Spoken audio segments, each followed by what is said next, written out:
to the call, so we'll wait another 30 seconds or so and then we'll get started. If you have any problems joining, please contact Charles at 510-665-7760, extension 301.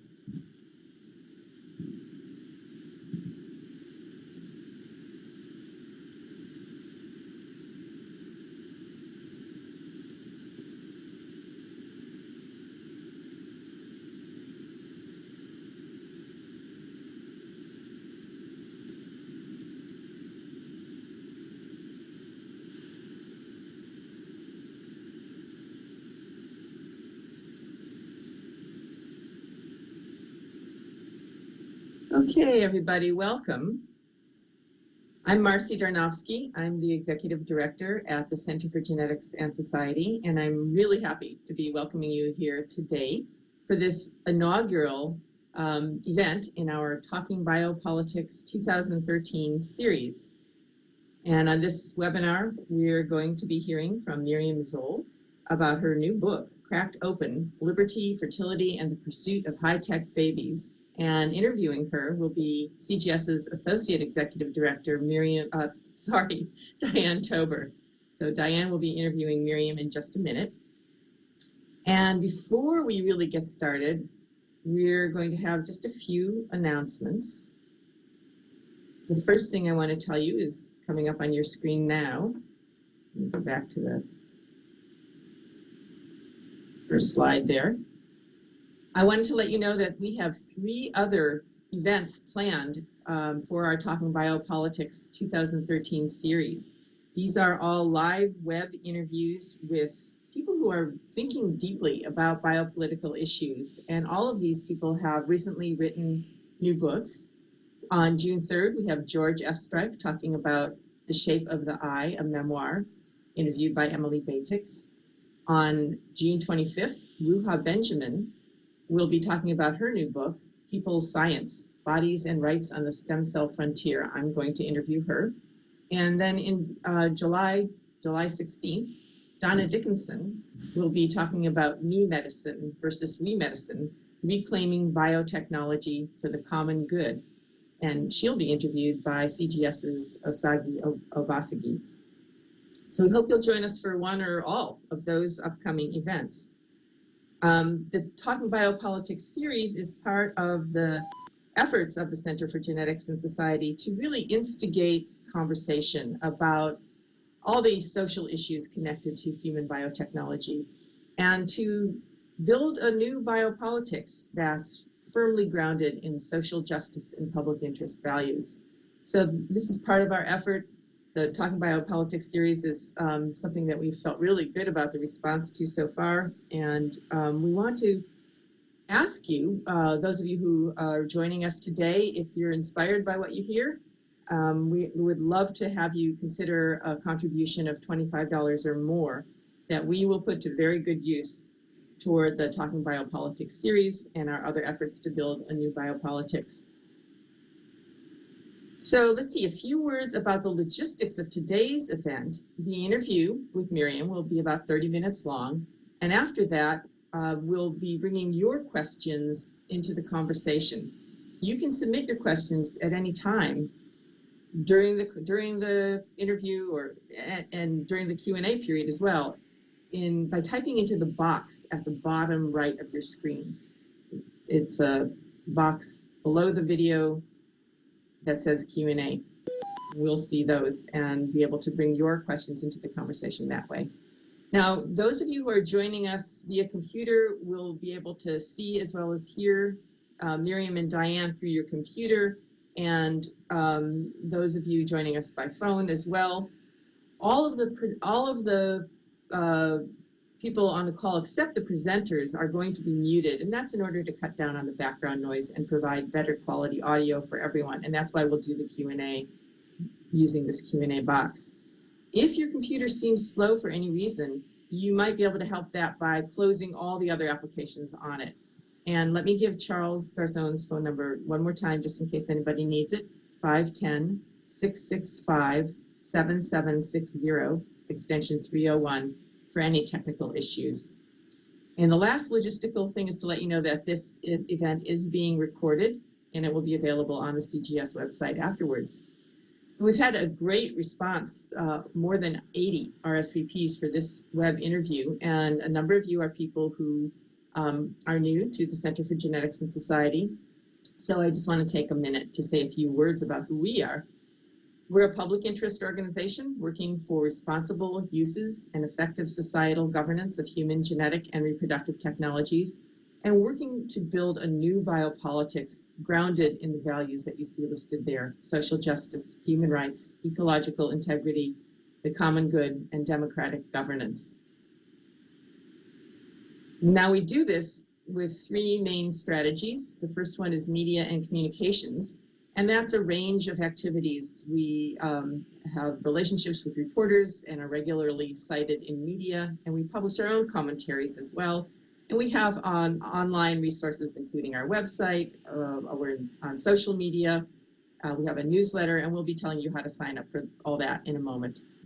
The second approach that we take is network building. We are working to build an international network of advocates, scholars, policymakers, artists, and others to address the new biopolitics and to build the new biopolitics. So that's you all on this line, and we really hope that you will keep us in touch with your own work and your own thinking on these issues. Our third approach is public policy. We intervene selectively at the state, national, and international levels. So that's what we do, and we'll say more about the resources that we have to offer later. Now I want to tell you a bit about today's program, and I want to introduce Miriam and Diane to you. So Miriam and Diane, if you can start sharing your webcams. Here's Miriam and Diane. Great.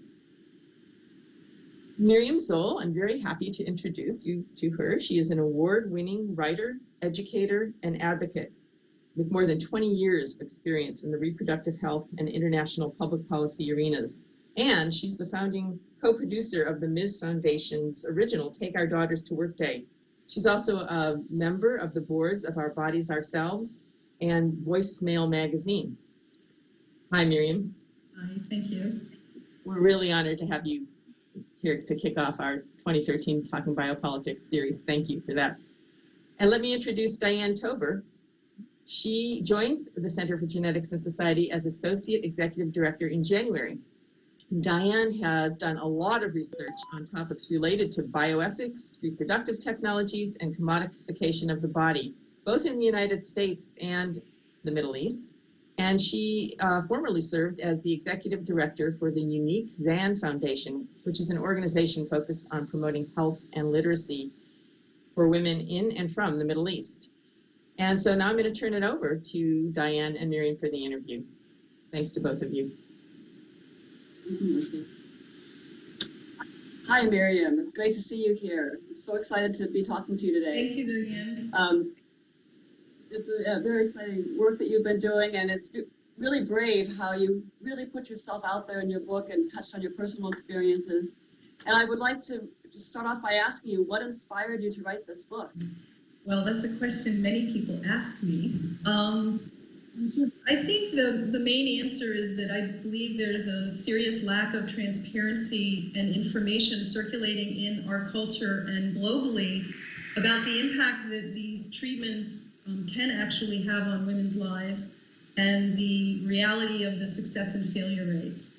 The shortage of information comes from my own experience of kind of going in believing that after 35 years of all the media messages that I had heard as a child growing up and coming into my 30s as a professional woman, the biological clock discussion seemed to have fallen off the table in the late 90s and into the early 2000s.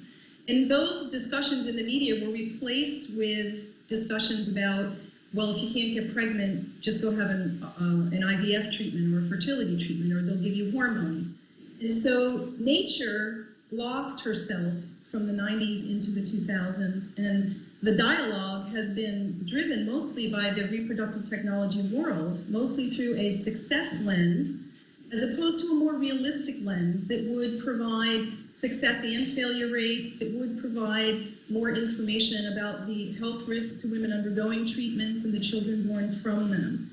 So I wrote my book with the hope that my story would help to unveil the silence and open up new public discourse about these important issues.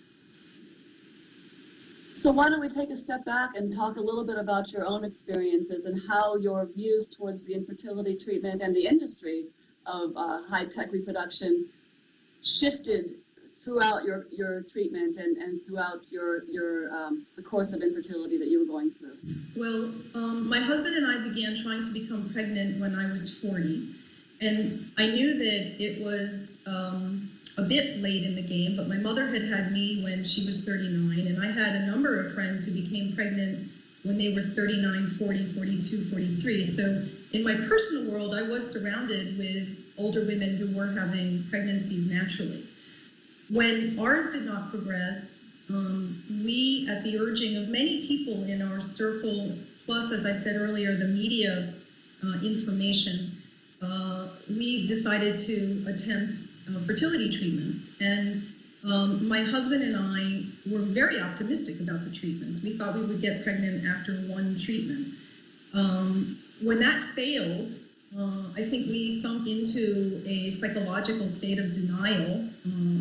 My emotions were also laced with guilt for having waited as long as I did for many different reasons, not just professional reasons, and people can read about that in the book. But regardless of how I was feeling, my husband and I signed up to do these treatments thinking very optimistically that they would work. We went through 4 IVF cycles.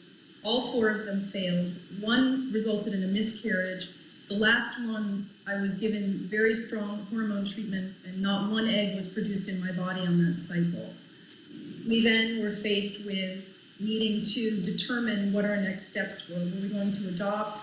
Were we going to try donor eggs, which the doctors were very much encouraging us to try? Or were we going to have a life with no children? And my husband and I very much wanted children at that point together.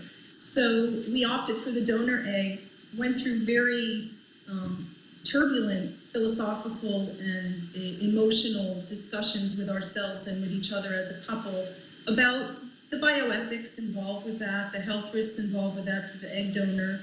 But we did proceed with the urging of the clinic, and we chose a 21-year-old woman who, after we paid for her screenings, psychological and physical health screenings, she was diagnosed as being infertile.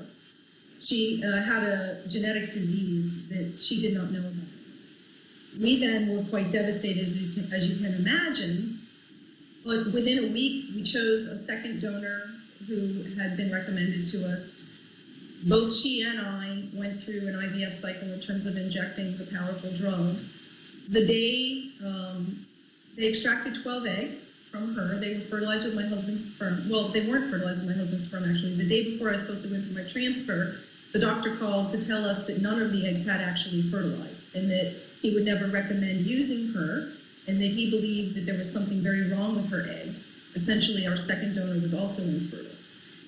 This was 4 years into treatment, and this was the point for me when I realized that something was very amiss, and there was some big gap, big information gaps, big transparency gaps going on between the clinic and us as patients. And that's when I made a concerted effort to turn what had been kind of diary entries into this book. And many tears and many drafts later, the book is now moving into bookstores this week, so I'm very happy about that. Which is exciting. Yes. Now, I'd like to ask you for a minute, how did you reconcile that process of deciding on using a donor, and then also what about the health implications for the donors, the egg donors themselves? Did you have any soul searching on that, or any thoughts about that? Yes, throughout the donor egg process, my husband and I both had strong misgivings about it, because it was such an approach that we never would have ever considered doing, but also because of the commodification of women's body parts and purchasing women's eggs. Even though we frame it as a donation in this country, it's you're purchasing for a price tag, and there were there were many race and class issues that were involved with that. You may have heard of the, Ivy League schools will try to recruit women on campus, offering $100,000 for their eggs if they have an IQ of 1,000,000 and great body measurements and a penchant for Mozart, so to speak. So there's many unmonitored aspects of the whole commodification piece, but in terms of the spiritual component, I wanted to, because I had waited so long, I was very intent on doing what was necessary to enable my husband to be able to biologically father a child. And I went through some very serious depression and grief about having missed my opportunity to do that genetically. But the health risks that are involved with the donor, the first donor was genetically infertile. The second donor had participated in a egg donation cycle at a clinic 6 months earlier than ours. And I'm thinking now that perhaps her body hadn't recovered from the first cycle before she was ramped up with more hormones for our cycle. And I was very ignorant about many of the health ramifications at that point because I was so involved and focused on getting pregnant myself. It's been since joining the board of Our Bodies Ourselves in 2009, after I completed treatments, that I have learned so much about the health implications for egg donors and for women like myself who are recipients of the IVF treatments and the procedures and drugs. Well, that brings up a very important question. How do you feel about the health risks that you put yourself through, and what are those risks, and what should women be looking to when they're deciding to embark on this infertility journey and maybe don't have all the information that they should have? Well, one thing I would recommend that women and men do if they're contemplating treatments is that they speak to people who've gone through treatments, whether they've succeeded or failed, and it would be best to find people who have experienced both outcomes, because the information that people hear often from their peer culture is, I went through treatments, they were really hard, but I ended up with a baby. What people don't necessarily hear are the stories of women who may have subjected themselves to 10 or 13 or 18 cycles that failed time and time again. And Mia Vardalos, the star of My Big Fat Greek Wedding, has just released a new book called Instant Mom, where she's very candidly talking about her 13 failed cycles and her road to motherhood through foster care and adoption. But in terms of where people can go for balanced information, I think that's the real conundrum around this reproductive science, is that the narrative has been driven by the reproductive technology world for 35 years, and it's been through a success lens. It's very rare that you hear people say that women younger than 35 actually have a 58% failure rate. They're often talking about the success rates, but it's a 58% failure rate. And it goes up significantly as women age, and women over the age of 40 have an 88 to 95% failure rate. And that's based on the numbers that are reported, but I think the reporting mechanisms are actually not as thorough as they should be.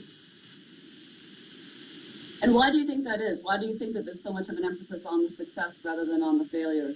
Well, everybody wants to be a doctor who succeeds at helping people become pregnant or, becoming the first doctor to create a baby outside the womb. And I think there's the race to fame to some degree. But again, if we're looking at the commercialization of this industry, it's a medical procedure and a medical service that can never be dissected from its market forces roots. And as Naomi Kahn and Deborah Spar have written in their books, they're both legal scholars. They have written books. Naomi Kahn's is Test Tube Families, and Deborah Spar's book, The Baby Business. Both of them are excellent books. But they say it's virtually impossible to separate the health from the market forces and the market forces from the medical. And I think people who are facing a diagnosis of infertility, they want to believe that the doctors and the healthcare staff is there to help them. But I know from my own personal experience and from stories I've heard from other people who've gone through treatments, is that they didn't necessarily feel that the healthcare staff was on their side. They felt that they were guinea pigs in many cases. Many women, I've seen psychological studies done from numerous countries, that the women feel like they're pieces of meat, and that as Judy Mersigian and Michelle Goodwin say in the foreword of my book, this is a branch of medicine where evidence-based research has yet to take a foothold. So there's quite a lot of gaps between evidence-based findings and data about the health risks for women undergoing treatments and the babies who are born from them. And it's something we need to be looking at. It's been 35 years. We need to step back and take inventory. It's time to reflect and look at how to move forward. So basically, it's a huge experiment that people are spending billions of dollars on an annual basis. Is that correct? Yes, well, the most recent data I was able to find, and again, it's too bad that I couldn't access this information as a researcher when I was going through my treatments. It took me going through 7 years of trying to become a mom naturally and artificially to be able to find this data. The European Society for Human Reproduction and Embryology has information on their website that says roughly 1.5 million assisted reproductive technologies are performed annually with a 1.1 million failure rate. That's 77% failure rate right there. And ART, assisted reproductive technology, specifically links to the manipulation of the eggs outside of the woman's body. So ART is almost exclusively and specifically IVF treatments. It's not IUI and it's not hormones alone. So that's a 77% failure rate estimated globally every year. And then in the United States, the 2010 data from the Centers for Disease Control website, which is the most recent data we have, indicates almost a 69% failure rate overall for all treatments across all ages. So these are not the kind of data, once you find it, it's not reflecting what the headlines are telling us. It's not reflecting the impulse that panic-stricken women have when they run to the clinics to try to reverse age-related infertility, or if they're facing some kind of serious physical illness linking to. I lost you there for a second. And that brings me to the question of, there's out in the media these days, there's a lot of discussion on social egg freezing, on telling women, freeze your eggs, you can delay childbearing to, you know, when you're ready, after you get started in your career, after you find the right partner. You don't have to, it's like erases the ticking of the biological clock, like the reproductive game changer. What do you think about those kinds of messages that we're receiving in the media? I think that they're fueling involuntary biological childlessness among women and men, particularly who are postponing childbearing to a point where their reproductive systems are really shut down, whether it's on the male side or the female side. But I also think that it's interesting because the reproductive technology world says that they're responding to the trend in the society of women delaying childbearing. But part of that trend of delaying childbearing is linked to the fact that they believe that the science can get them pregnant later in life if Mother Nature turns her back on them. So it's this pernicious interwoven relationship. And I think the media and the reproductive technology world are endorsing these new technologies much sooner than they are deserving to be endorsed. The egg freezing technology, for example, it's a flash freezing technology called vitrification. There's only an estimated 1,000 babies born from that technology globally, and all to women younger than 30. And when the American Society for Reproductive Medicine lifted the experimental label from this technique back in October 2012, they did it in a policy statement that said, we're lifting the experimental ban, but it doesn't mean the clinic should just encourage older women to use this as an insurance policy for future potential motherhood. But my question is, with the lack of safety and efficacy testing, not knowing how specifically, how is freezing half the DNA of a baby in this new method going to affect its health later in life, why would the ASRM lift the experimental ban if they themselves are raising red flags about the lack of safety and efficacy studies? And most recently, last week, there was another sensationalized headline about the new time-lapse photography imagery that is being used to document almost minute by minute the cell division in embryos and the health of embryos that are created in the laboratory. This technology was tested in one group of people in Britain, consisting of 69 people. And the fertility clinic where it was used then published a scholarly article in a journal.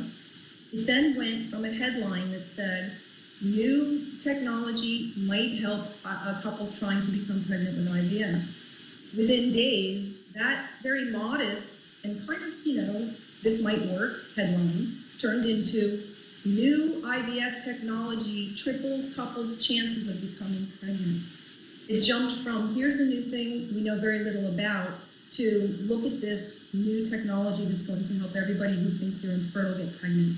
And that's where the danger comes in, particularly for people who are very afraid that they might not be able to bear biological children. It's a very devastating and emotionally traumatic event. When you see headlines like that, you get hopeful. You say prayers at midnight and you cross your hands above your heart and you say, it's going to work, it's going to work, it's going to work. If I just try hard enough, if we make enough money and I can get the treatment, if I can get into that clinic with the new technology or the new hormone cocktail. And it's a disservice to people who are facing this physical illness and this spiritual, moral barrier. Very painful. We need to be able to educate patients, and that would include media literacy in my mind.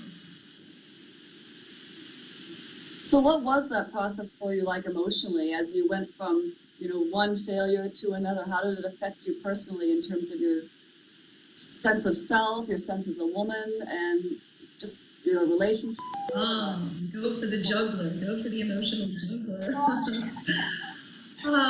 I like to refer to it as my lizard stage. I was in the mud for years. I was extremely depressed.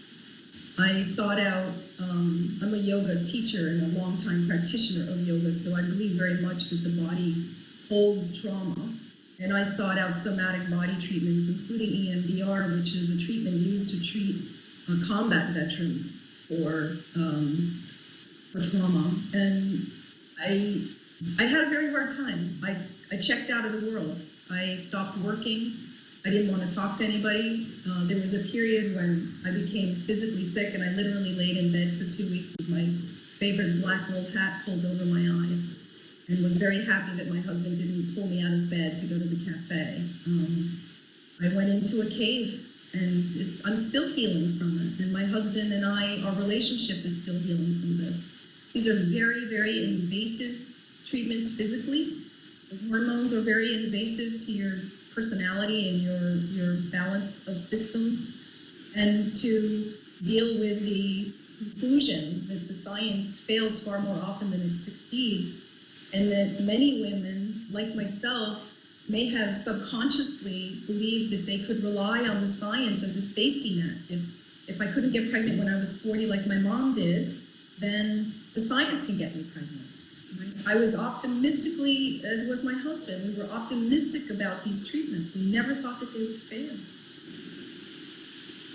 So you really feel let down by the science, essentially, that you had faith in? I feel let down by the promise of the science. I know there are many people who have become pregnant, roughly 1/3 of people who go through the doors of a clinic, but you're playing Russian roulette when you walk through those doors. You're gambling, and they're very, very high stakes.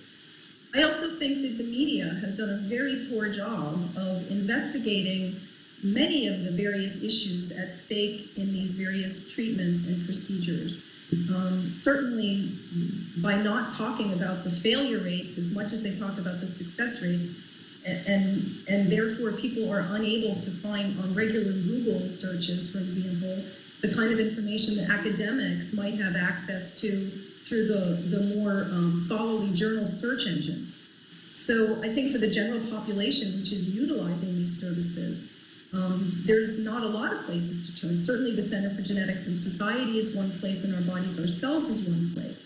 The NIH website, they have disclaimers all over their website saying these are the most data for assisted reproductive technology, but don't believe everything you're hearing on our pages and reading on our pages, because these success rates are interpreted differently. There's no necessarily formal formula for calculating success and failure rates. Donor egg cycles that are canceled are not reported. So it's very tricky. And we also don't have data that tells us how many cycles per woman per clinic. which from a patient consumer perspective is extremely helpful because, again, I know women who went through 10 and 18 cycles and they didn't work for them. But in 1 year of reporting data, the clinic is saying that, the number of failures cumulatively have not been factored in. And that's a very, very important point for people who are going through treatments to understand that most of the time the treatments don't work, particularly on the first attempt, unless you're much younger than 35 and younger. And even then, there's a failure rate that's quite high. So what would you like to see in terms of information and policy? How could that change? Because obviously the money drives the market, right? And the hope of women drives the market as well, to create families. So how would you like to see those policies in terms of regulations change, or even how things are reported? What would you like to see in terms of the change, and what kind of information would have helped you when you were starting through this process? Well, I think the amending the 1992 Fertility Clinic Success Rate and Certification Act, which requires clinics to report their success rates only, would be a huge shift that would be a place to begin, and it would be called the Fertility Clinic Success and Failure and Certification Act of 2016. So I think that would be a place to start from a public policy perspective. I also think working with doctors, particularly OBGYNs, there have been some studies that I have read that have said that doctors are afraid of telling women that 35 is really still D-Day in terms of reproductive capacity. And because so many women are delaying, the doctors say they don't want to scare women with the news that they might in fact be limiting their ability to procreate. But I don't think women are such fragile beings that they need to be protected that way. I actually think it's quite paternalistic. And what women need, and I think the doctors need this too, is the balanced education. I don't necessarily think OBGYNs know exactly what the failure rates are of the treatments. And there have been some efforts made to reach folks, but in general, I think there's been a pushback. Were you going to say something, Diane? No, go ahead. Well, the pushback, I'm thinking of the 2003 American Society for Reproductive Medicine infertility awareness campaign that was focusing on preventable infertility actions that women could take, which included don't delay for so long. If you're very heavy, you should lose weight, don't do drugs, don't drink alcohol, etc. And the ASRM was attacked on many fronts for moving this campaign out into the world. And the National Organization for Women, for example, said enough pressure about women. Women are quite familiar with their biological clock. They know that they don't have a lot of time. But yet, that was 2003. In the decades since then, as I said earlier, the discussion about biological clock has fallen off the table. And I think to some degree, I felt like I had one up on the generation before me because I had the science and they didn't. And it's kind of this, it's arrogant on one level, but it's also just, aren't we so lucky that we have the science? And it comes from a place of naivete, it comes from a place of misinformation, driven by the industry and also by the media. And I don't know exactly where we're going to start. My book, I'm hoping to inspire other people who've gone through treatments, particularly those that have failed, to start speaking out, because the voices of those who've gone through failed treatments has been silenced pretty much for 35 years. For every 100 articles coming out about IVF treatments, you have one coming out saying there's a risk, it ruins your life, it ruins your sexuality, etc. So it's a tricky balance. Well, this is a very interesting perspective to bring in, especially considering how people are discussing rescheduling motherhood and things along those lines and promoting that avenue. And your book is an essential voice in that discourse, it seems to me. Well, I hope that people agree, and I've woven my personal journey in with public policy and bioethical concerns, along with women's health and infant health concerns as well. And again, as I said, if I knew then what I know now, who knows?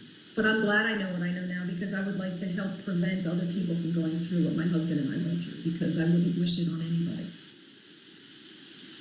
Absolutely. And the good news is that you went through all this treatment and now you have a beautiful child. So what is it like parenting after all that experience of infertility?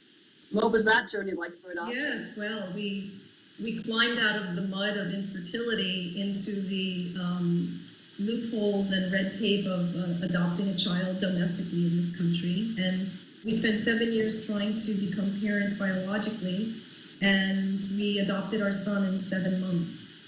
And yeah, there was quite a wake-up call with the timing on that. But we're enjoying it very much. He likes to come in the morning. He's 3.5 now. He likes to come into our bedroom in the morning and jump off the headboard onto the bed while we're still sleeping. So we're right in the thick of all the good parenting journeys of a 3.5-year-old. Yeah, and was that, considering that the adoption was so much easier than going through all those years of infertility, is it something that in hindsight you would have done earlier, or? I think my husband and I both wish that we had done it much earlier than we did. And had we done that, we might have adopted more than one child. But again, we didn't know. We learned as we went, and we kept questioning our motives and the medicine and the money and the unnaturalness of it all. And what we have concluded in retrospect together as a couple, in part, is we were trying to control something that nature had basically said, I'm sorry, but your time has gone away. And rather than accepting it and coping with what might be next, we used the medicine as a shield to ward off the inevitability of the inability to have a child biologically. But that again gets into the psychological levels of denial, anger, depression that go on for people. And I've actually equated fertility treatments for myself, and it might apply to other people who've gone through it, to the 5 stages of death and dying that Elizabeth Kubler-Ross coined in 1969. And that, those stages are anger, bargaining, denial, acceptance, and there's one more that I always forget. But it's a very deeply spiritual and emotionally disabling experience to be faced with infertility, and then to be faced with the failure of the science that you believe would deliver what nature couldn't. That's the difficult part. So, let's see, we're just about close to wrapping up here. Let's see.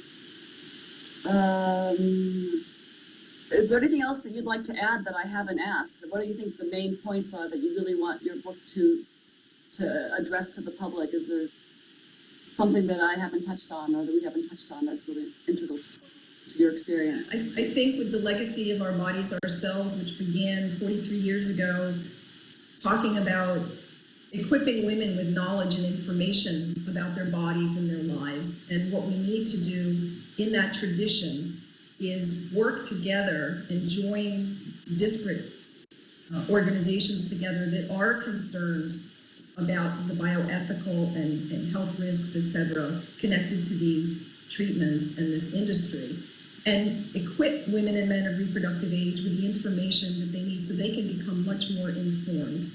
And I very much believe that a consumer-driven dialogue about this, a patient/consumer-driven dialogue, is the way to go, because the transparency is not coming from the industry to the patient. What they're doing is not sharing all the information that they know. Our first appointment with our reproductive endocrinologist, he told us that our chances were very low, but he didn't escort us to the door and say, the only thing we would do for you is provide donor egg services for you. What he said was, your chances are low, but it only takes one good egg, which then makes me think I'm Superwoman and I have that one good egg. I can do it, I can do it, I can do it. So it's education. We need patient education. We need media literacy. We need to look into external monitoring of the industry, because it's regarded as the Wild West of American medicine. And we also need to be much more open and lift the taboos about infertility and encourage people who've gone through treatments to break their silence and to speak out and be open and to begin to walk out into the sunlight again, because the depression is extremely debilitating. I can imagine. Well, thank you so much for joining us. We're going to turn things over to Marcy for a few minutes, and then we're going to come back for Q&A. So everybody, please stay around and get your questions answered. And Miriam, really, this book is phenomenal, and everybody needs to go buy it and read it, especially people involved in the infertility industry, right? Okay, so Marcy, is coming. Okay. Miriam and Diane, thank you so much for that. Miriam, I really agree. I think your book is going to be a real conversation changer. It's already being a conversation changer. So thank you so much for everything. And thanks, Diane, for a really terrific interview. We've already gotten some really wonderful questions from people who are part of the webinar, and you can still type your questions into the Q&A box that's going to be at the bottom of the screen there. And I also wanted to take this just a couple minutes before we go into Q&A to give you some additional information. So what you see right there on the screen, there are live links actually there. You can click on them now, and we'll be sending you this information in an email following up right after the webinar as well. But Miriam has a great website, and the Buy the Book link is an important one. And we also wanted to let you know that on the Center for Genetics and Society website, we have a very robust collection of news and commentary over a number of years. And it's all collected on the page that's linked to there. And again, we'll be sending you this information in an email, so you'll have it in your inbox.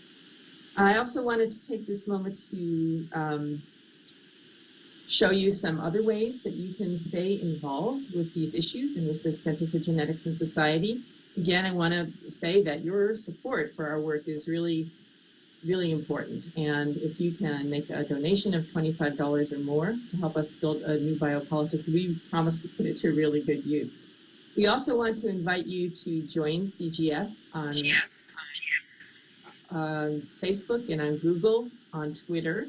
And Gina Moranto has been live tweeting this webinar, actually.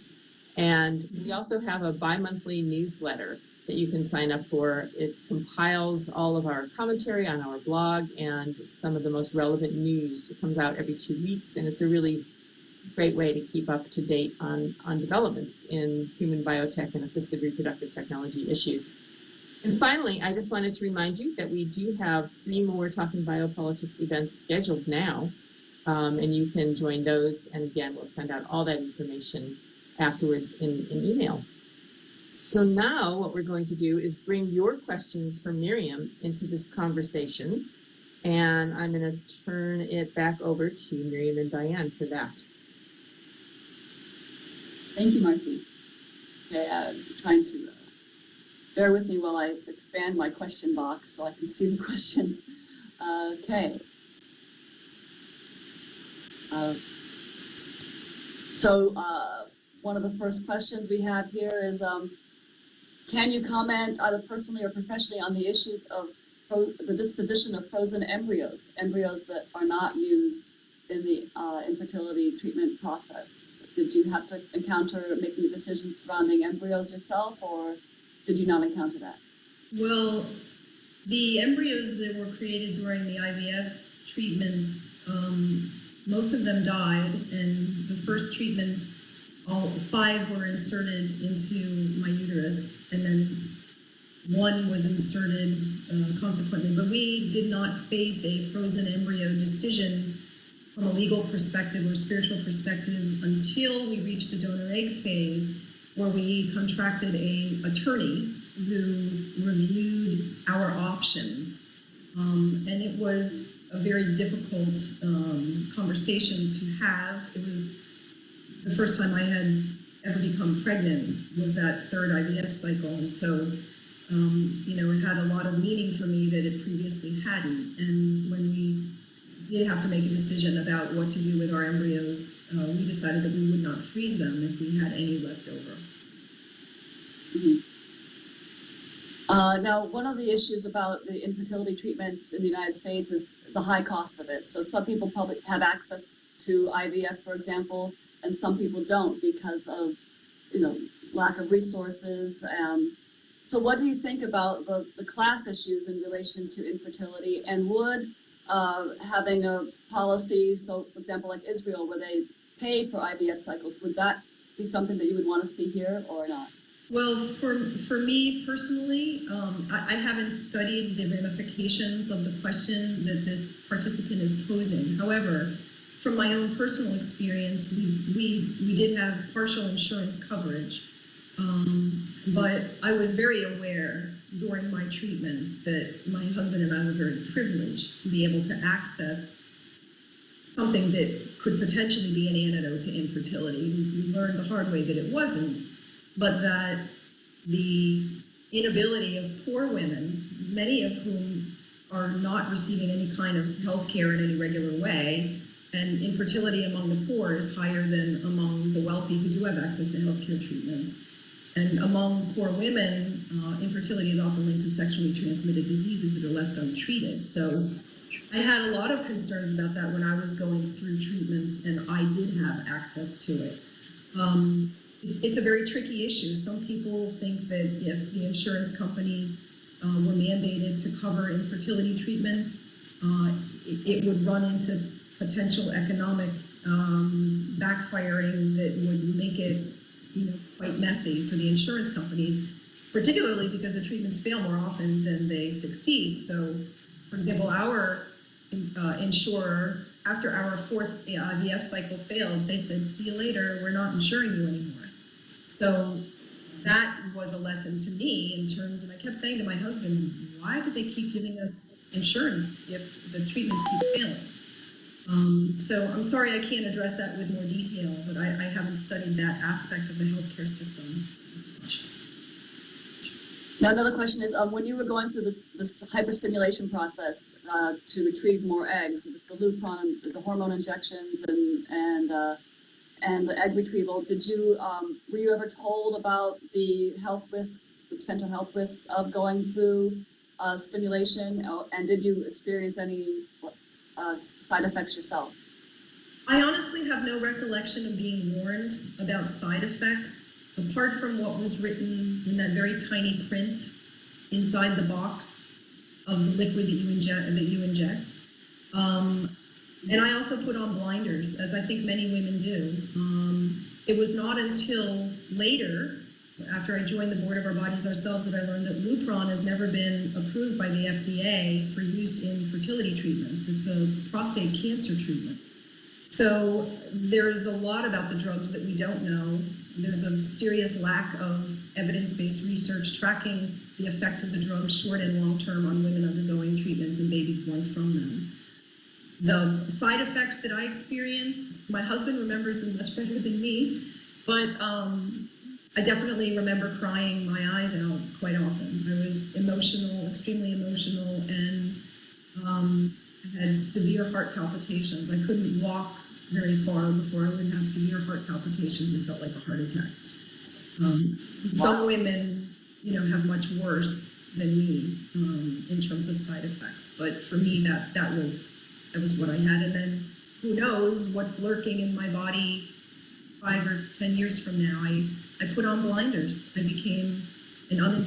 was an uninformed patient, and I am now not an uninformed patient. I will go head to head with my doctors and my pediatrician now in a way that I never would have before. So I've learned some very good lessons from this experience. Okay, another question is, hold on a second here, I gotta scroll down. How did you take the decision to stop the treatments? Was that emotionally difficult for you? Well, I write about this in the book. The day before I was supposed to go in for my embryo transplants from the donor and my husband, the doctor called us and said, "I'm so sorry, but none of the eggs fertilized." And my husband was on the phone in the living room. I was on the phone in my office, and I literally had to cover my mouth with my hand because I started laughing. And I thought, oh my God, I've been in a Monty Python skit the whole time. I had no idea. I didn't cry. at that point. I just was numb. I said, what? What? He's essentially saying our second donor is infertile. And I realized then that no one had my interests in mind, or, you know, and certainly for this woman who had gone through another cycle earlier, it seems to me that she should have had more time in between her cycles. But it made me realize it was a real wake-up call. And the doctor, in the same phone call where he's giving us the bad news that none of the eggs fertilized, he said, but I hope this won't deter you from trying again. You're a great candidate for donor eggs. Wow. Yeah, he made the sales pitch along with the delivery of the bad news. And that didn't close the curtain entirely for me. I think it certainly did for my husband. Because I snuck on donor websites again a few times after that, and I also started looking into surrogacy. I was still kind of addicted to the hope of the treatment. But that was that story. Wow. Somebody asked, how are the successes and failures determined in this process? When is the process cycle, is a cycle counted as a success or a failure? So I guess, how is success and failure measured? I think that's an excellent question. I've been looking at the data now for almost 7 years, and as has my husband, and we've been trying to figure it out time and time again. From what I understand, clinics calculate their success and failure rates differently. There's no uniform measurement or mechanism. And a website survey that was conducted in 2012 in October by the University of Houston Law School found that of the 378 clinics that were members of the Society for Assisted Reproductive Technology, none of them disclosed to the viewer of the website how they reached their success calculations. So, and the SART requests that membership do that, but the website study found that none of them offered information to the consumer/patient about how success rates are calculated. So it remains a mystery to me, and it's certainly something that I think an investigative journalist should look into more, and I would like to look into it more myself. I mean, I frequently surf the web looking for that kind of information. And I come into chat rooms a lot where I see people saying, the new data's up, what does it mean? How do I interpret this? So there's a lot of people, not just me, who are asking these questions and who have a right to know. Do you think in any way that the pro-natalist ideology in our country affects the way we think of reproductive technologies? Give me a little bit more in context of how you want that question answered. Do you think that pronatalism affects the way that reproductive technologies are considered in our approach and considered? Well, if the culture and the peer pressure is to birth babies, then the science is sitting there on the sidelines for some as an insurance policy, is the illusion and the perception of what it represents. You know, there is a growing movement of childless couples and single women who are choosing not to go the traditional route and to have children. I think it's this is such a personal decision for women and men, and part of it is obviously informed by religious beliefs, by cultural pressures, by gender roles and structures. All I can say is that the science has been capitalizing off of the trend to delay pregnancy. It's capitalizing off of the desire for people to have children, whether it's well thought out or not, and whether or not they can access it or afford it or not. Somebody says here that in the UK, success is measured as a clinical pregnancy, that is the HCG in the blood as via pregnancy test, not a live baby. So in that sense, even a miscarriage would be a success. Just going back to the other question there. Okay, that's very informative. Yeah. That makes no sense. That doesn't, I know. Hold on a second here, oops. Benefit from psychotherapy. Somebody asked, is education a future alternative for women deciding to procreate later, or is education is the best solution? So do you think that egg freezing, I think you've already discussed this, as a future alternative for women who want to delay childbearing? I think it's a woman's choice to determine if she wants to gamble on these technologies. She should be accessing and able to access the information that will provide her with a balanced perspective about the success and failure rates of the technologies. And again, it's an individual decision. Do I think a woman is going to be able to get pregnant with the new technologies? There's been a consistent 2/3 failure rate, if not higher, with these treatments since they began 35 years ago. They're improving here and there, but again, what's lacking is the evidence-based data to determine what kind of health risks women undergoing treatments might face, and what the health risk would be for babies who might be born from the treatments. That's another consideration that I personally didn't think very much about when I was going through treatments, because I believed that the doctors had my best interest.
this book and other resources we mentioned earlier.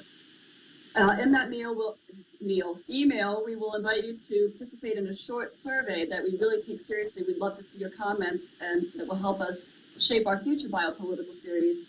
And again, feel free to donate $25 or more, whatever you can. That really help these webinars continue and our work in biopolitics continue. Thank you again, and we look forward to seeing you next time. Thank you.